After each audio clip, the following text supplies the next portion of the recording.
们在洗衣时，衣物上带有灰尘及棉絮，洗衣时会被水流带走。使用时间久，这些小脏污会堆积在转盘下，造成排水不良。定期清理转盘可以有效避免这种状况发生。接下来我们准备进入教学。第一步，我们使用小的椅子起子，对准圆盘的缺口，然后向上顶，就可以把小圆盘拆卸下来。让我们打开洗衣槽，使用十字起子把螺丝转松。这边螺丝不用全部卸下，稍微含住转盘，也会比较容易拆卸跟安装。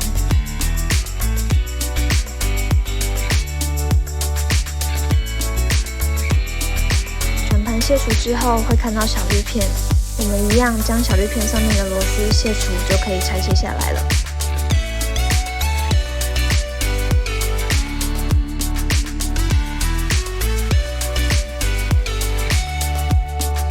转盘跟小滤片都取下后，就可以针对脏污分别做清洁。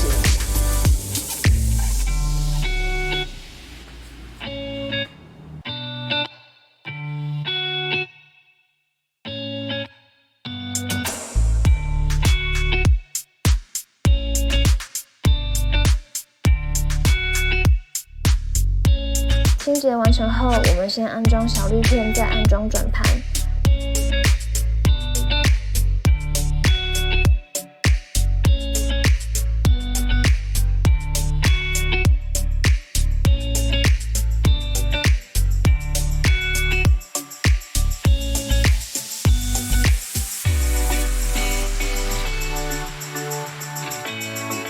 螺丝锁上之后，就可以准备装小圆扣。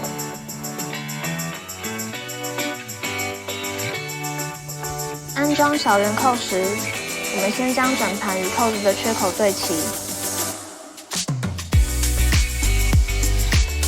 稍微下压就可以了。